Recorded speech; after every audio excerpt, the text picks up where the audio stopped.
บาซีกาสิได้กลับบ้านแหละพี่น้องนี่ขึ้นมาแต่ดำหน้าวังกีนี่เนาะบาซีกาอยู่หน้าคือเก่าเนี่ยพี่น้องดำหน้าบ่ทันแล้วเนาะบรรยากาศอยู่หน้าเนาะพี่น้องบรรยากาศงามแรงๆเนาะภาพธรรมศาสตร์สวยงามพี่น้องดนๆเทื่อนึงได้ลงคลิปได้ถ่ายคลิปเนาะให้พี่น้องได้รับได้ชมนอนหน้าบ่คุณยายเอ้ยโอ้สบายติอ่ะนี่แหละพี่น้องเนาะชีวิตบ้านๆอยู่บ้านนอกบ้านนา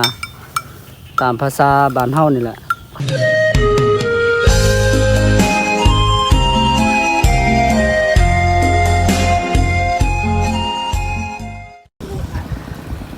ภาพบรรยากาศอยู่ท้องไร่ท้องนาพี่น้องเนาะบาซีก็ได้อัปเดตให้พี่น้องได้รับชมอยู่หน้าคือเก่านี่แหละพี่น้องนี่ 5-6 มื้อนี่แหละดำหน้าได้แต่7เป็ดให้เนาะได้บ่หลายนี่มื้อละให้บางมื้อก็ได้ให้น้อยๆก็ได้2ให้พี่น้องนี่ยังอีกยัง6-7เป็ดให้เนาะพอดียังอาทิตย์1อาทิตย์กว่าๆนี่แหละกว่าสิแล้วเนาะพี่น้องบาซีก็ได้อัปเดตเนาะอีกครั้งพี่น้องดนเทื่อนึงก็ได้ลงคลิปนี่พี่น้องเนาะบ่มีโอกาสบ่มีเวลาลงคลิปสู้เวียกสู้งานนึงมากครับบ่มีค่ากล้องนะเนาะจับกล้องให้บาซีนี่เดียวกับบาซีก็สิได้ไปอัปเดตเนาะวันนี้ก็บาซีได้ไทยกับขาดได้หาให้เนาะพอดีมาดำซองมื้อนี้แหละนี่โตเฮาขาดแต่มื้อวานนี่ยังอีกให้ปลายนี่นะโตเฮาขาดแล้วยังอีกโตเฮาบ่ทันได้ไทยนี่ยัง7-8ให้เนาะกับอันนี้กับบอลตะกร้าเนี่ยก็ขึ้นบางอย่างเนี่ยพี่น้องตอนดำหน้ากับบาซีกับบได้อัปเดตเนาะให้พี่น้องได้ไปชมตัวบ่มีขาคล้องนะพี่น้องเนาะแล้วก็บ่มีมือกล้องนะบ่มีคนจับกล้องเลยบ่ได้อัปเดตให้พี่น้องเนาะบรรยากาศแรงๆตอนแรงๆพี่น้องเนาะบรรยากาศยามแรงอยู่ให้อยู่หน้าลุงบ่เงินเพิ่นก็ยังขาดหน้าอยู่บ่ทันได้อันนี้เมื่อเนาะบาซีกาสิได้อันนี้สิได้กะเกียมเมื่อแหละพี่น้องอันนี้กะชั่วโมงเวลากะ4 โมง 5 โมงยังเลยพี่น้องเนาะแล้วกะเขาเจ้าก็อันนี้นี่บ่ทันได้ขึ้นแล้วนี่บ่ทันได้เมื่อเนาะใกล้สิแล้วเด้มื้อนี้สิแล้วแล้วเขาเจ้านะยังเหลือแต่เฮานี่แหละมองเก่านี่เอากราบสบายดีเด้อพ่อแม่พี่น้องเบิดสุขุสุขคนเนาะยินดีต้อนรับเข้าสู่ช่องบาซีสุนบทลาวเส้นเก่าเส้นเคยพี่น้องเนาะดนเทื่อนึงพี่น้องบาซีก็ได้อัปเดตเนาะให้พี่น้องได้รับได้ชมเนาะ ภาพบรรยากาศอยู่ท้องไร่ท้องนาคือเก่านี่แหละบาซีก็อยู่หน้าคือเก่าเนี่ยพี่น้องดำหน้าบ่ทันแล้วเนาะ7-8 มื้อนี่แหละพี่น้องนี่ดำก็ได้7-8ให้เนาะเพราะว่า ดำก็มื้อละให้มื้อละ2ให้พี่น้องเนาะนี่ยังอีกแล้วอยู่นี่อีกก็ยังอีกบ่อนนึงอยู่บ้านผู้โฮมเนาะบาซีก็ได้ปลูกข้าวอยู่หั่นแด้พี่น้องเนาะ2บ่อนเลย อยู่หั่นก็ยังบ่ทันได้ไถหุดพี่น้องอันนี้ก็เดือน7แล้วเด้บ่ทันได้หุดเนาะบ่ทันได้ไถหุดกว่าสิแล้วทางนี้ก่อนแล้วก็บาซีก็สิได้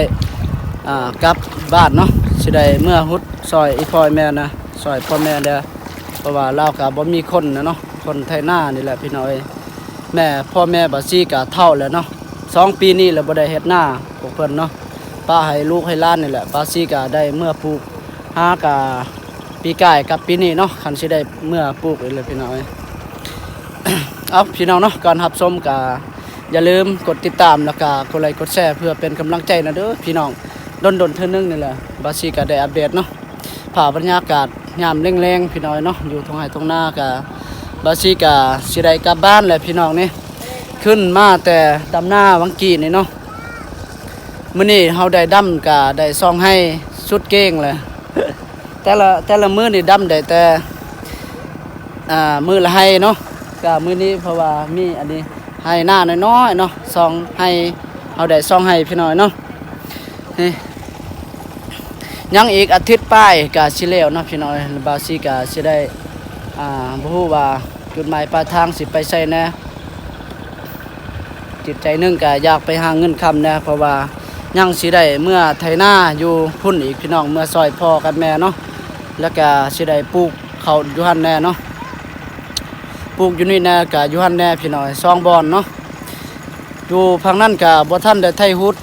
บ่ทันได้ไถสามพี่น้อยเนาะก็ได้หว่านกาเนาะพี่อ้ายกับเอื้อยนี่แหละเพิ่นหว่านแต่ว่าบ่ทันได้ไถเนาะเพราะว่า ทางนั้นบาซีก็บ่มีรถบ่มีพาหนะพี่น้อยเนาะส่วนหลายในแต่ละปีนี่อาศัยพี่น้องนี่แหละเนาะรถลุงป้าลุงรถลุงรถป้านี่แหละเนาะอาศัยแต่ละปีนี่พี่น้องเนาะอาศัยน้ำพี่น้ำน้องยืมรถเพิ่นแล้วก็ได้ดำหน้าซอยแล้วก็ได้แต่ละปีนี่บาซีก็ได้ไปซอยไถนาดำหน้าเนาะเขาเจ้าก็ให้รถยืมรถแล้วก็เขาเจ้ามาซอยไทยเนาะแต่ละปีนี่เพราะว่าบาซีเองก็บ่มีรถไทยพี่น้องเนาะไปพี่น้อง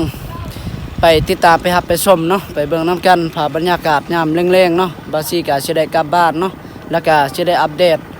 ภาพบรรยากาศอยู่ทงไห้ทงนาคือเก่านี่แหละพี่น้องเนาะภาพบรรยากาศอยู่บ้านดอกบ้านนาบ้านเฮานี่แหละพี่น้องไปติดตามไปรับไปชมไปเบิ่งน้ำกันพี่น้องเนาะไปสิได้เมื่อก่อนลุงกับป้าเนาะแล้วก็พ่อเฒ่าแม่เฒ่าบ่าวขึ้นนะเนาะไปย่างไปก่อนพุ่นเจ้า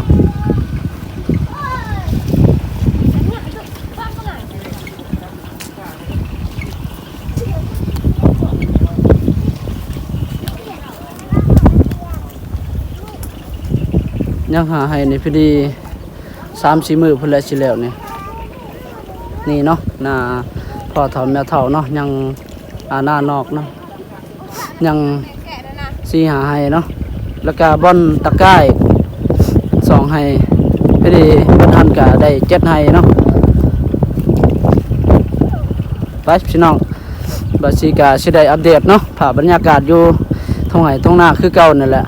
ช่วงนี้บ่ได้ออกไปไสเนาะสู่เวียกสู่งาน ตามอาชีพภาษาบ้านเฮานี่แหละพี่น้องเพราะว่ายามนี้ก็ยามฤดูไถไถนาเนาะบางคนก็ได้ดำนาแล้วๆเนาะแต่ว่าทางบ้านบ่าวซีก็ก็เริ่มดำเนาะทางบ้านน้องสาวพิมพ์นี่แหละก็เริ่มดำเนาะแต่ว่าส่วนหลายในบางครอบครัวเนาะเขาเจ้าก็แล้วเด้นี่หน้าบ่าวน้อยเนาะไก่สิแล้วเลยเด้นี่เบื้องนั้นเนาะ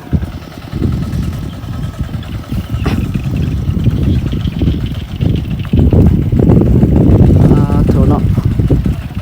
เมื่อ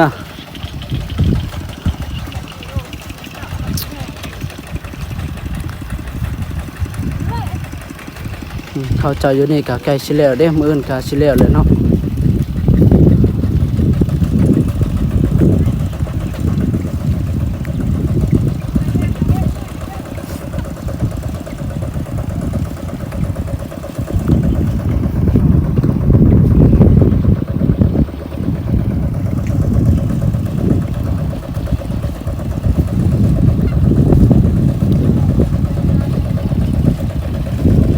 เขาทำนานเนาะอึดนั่นเนาะ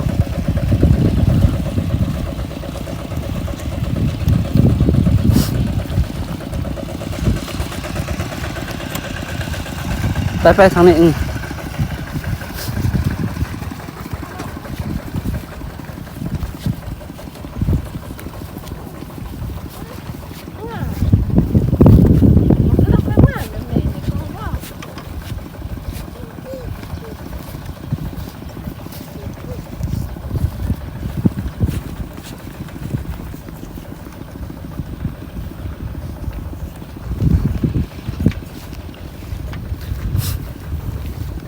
ยังแต่หน้าน้องสาวพิมพ์เนาะแล้วก็ลุงกับป้าเนาะบ่ทันแล้วส่วนหลายนึกเข้าเจ้าทางนี้ก็ใกล้สิแล้วเลยยังเหลือแต่เฮานี่แหล้วเนาะบ่ทันแล้วข้ามไปแล้วนะไปเบิ่งถึงบารมีปุระที่กูแก่ส่งเพิ่นเบิดแล้วบ่เพิ่นบ่มีบ่อ่ะ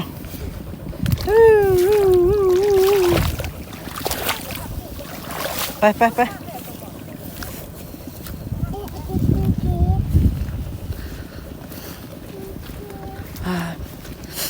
บรรยากาศอยู่หน้าเนาะพี่น้องเอ้ยนี่บรรยากาศงาม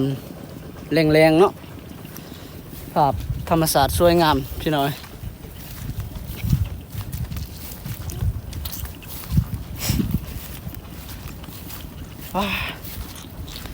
ดนเท่านึงได้ลงคลิปได้ถ่ายคลิปเนาะให้พี่น้องนะครับได้ชม ว่าบาซีกับบ่มีเวลาคือบาซีว่าบางกี้นั่นแหละพี่น้องเนาะสู่เวียกสู่งานดำนานี่แหละ เลยบ่ได้อัปเดตคลิปให้พี่ให้น้อง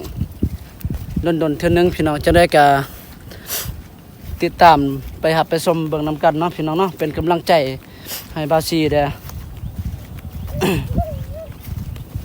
ช่วงนี้บ่ได้ออกไปหากินแหละพี่น้อย บ่มีเวลาเนาะก็สิแล้วดำนานี่แหละสิได้ไปหากินตามภาษาบ้านเฮานี่แหละ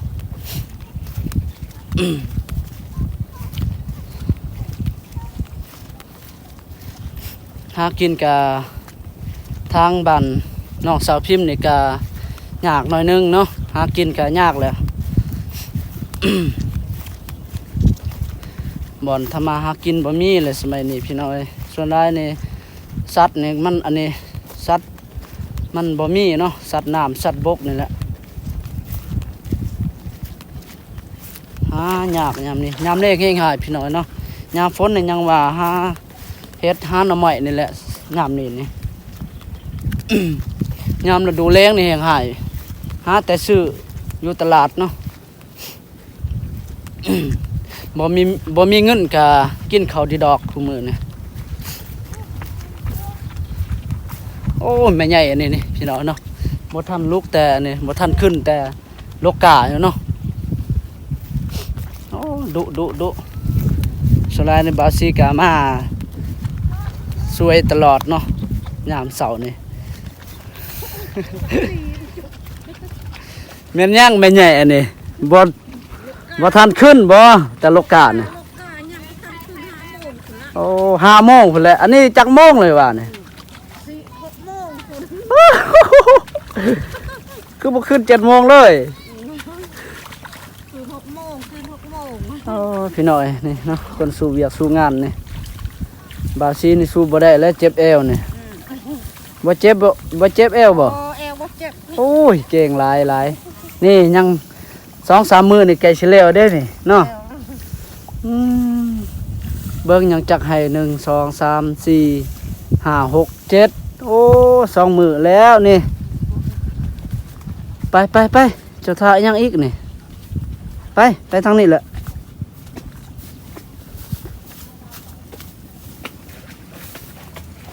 นอนหน้าเลยบ่นอนหน้าบ่ นอนหน้า โอ้กะย้อนคิดว่าเมื่อบ้าน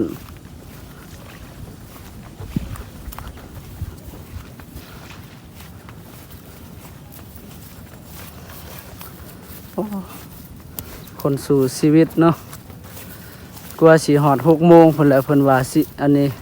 ขึ้นแต่โลกาเนาะบาวซีกะได้เว้าหยอกเนาะคือบ่ขึ้น7 โมงเลย เพิ่นหัวเลยนะ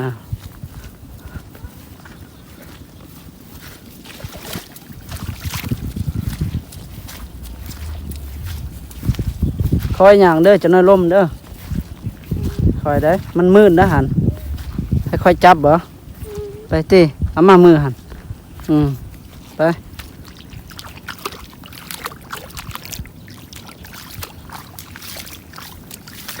คอยเด้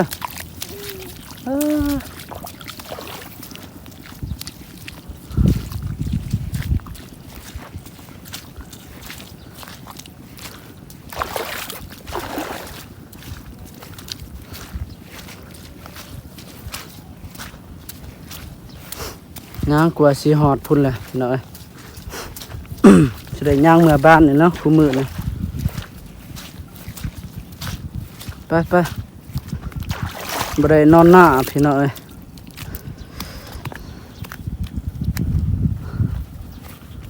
โอ้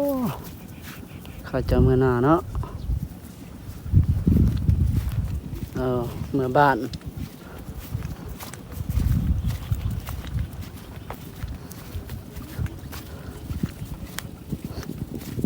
โอ้ยขึ้นพอแล้ว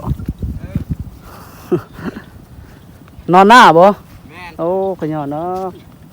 จักมื้อละดำหน้าเริ่มดำอยู่นี่นี่2 มื้อนี่ป๊าดโถคือว่าไวแท้บาดบาวซีดำ3-4 มื้อได้แต่3-4 ไห้ มื้อละไห้โอ้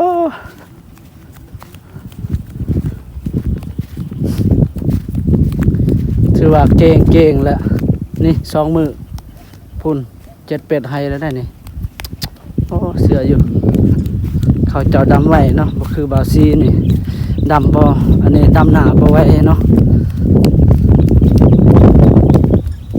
การก็งามเนาะกาเขาเจ้านี่พี่น้อยพูดเนาะพาเบื้องหน้ามีแต่กาเนาะโอ้อันนี้เขาก็เริ่มดำนี่ก็2 มื้อนี่เนาะได้หลายให้เติบเลย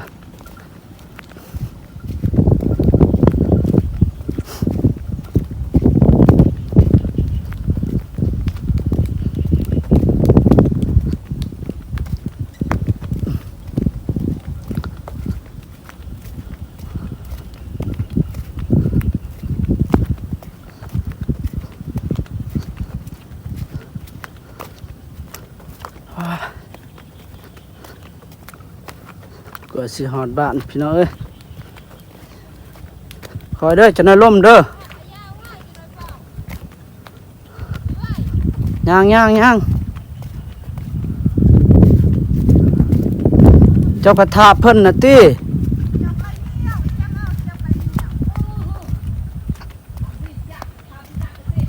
ไปหาเห็ดปวกวะโอ้ยเห็ดปวกเกิดแล้วบ่ ไปมันมืดบ่ไปเลย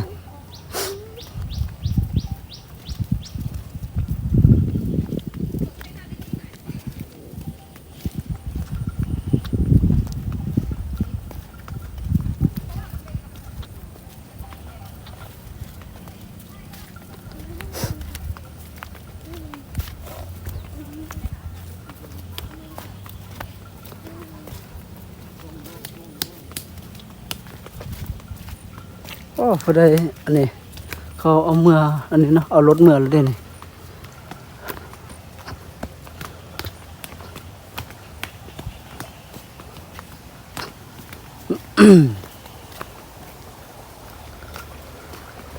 มาเขาสิอุ้มนี่จะได้ตกนั่นมันมืด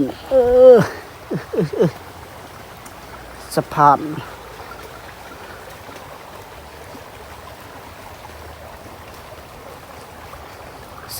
อยู่บ้านเฮาพี่น้องเอ้ย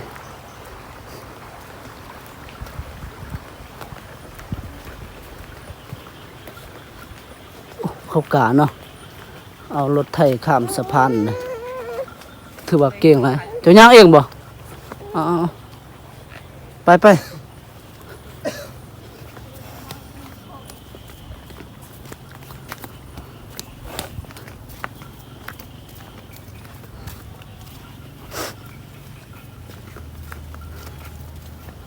โป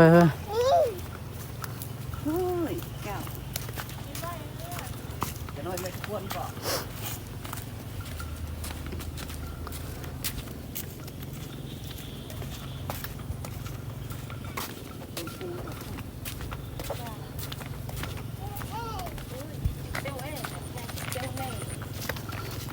ไปคนละทางมัน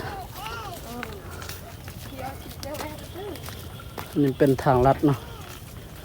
อันนี้ไปทางหลวงทางซื้อเลยไปทางโค้ง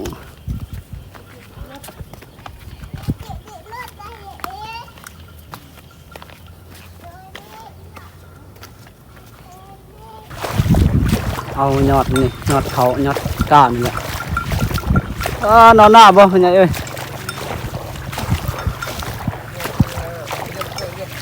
โอ้สบายติอ่ะสบายแล้วมันบ่มีหญ้า แม่นยังลายมือแล้วกว่าสิแล้วเนาะนี่จักมือแล้วเริ่มดำเนี่ยพ่อใหญ่ พวกมือเลย 6 มื้อนี่ได้แล้วบ่สิไปให้นะ ได้แล้ว นี่อีกยัง6 มื้อแล้วนี่เนาะ นี่แหละพี่น้องเนาะชีวิตบ้านๆอยู่บ้านนอกบ้านนาตามภาษาบ้านเฮานี่แหละโอ้ไก่พ่อใหญ่ก็หลายเด้อสำบายมีไก่บ่ต้องไปตลาด อ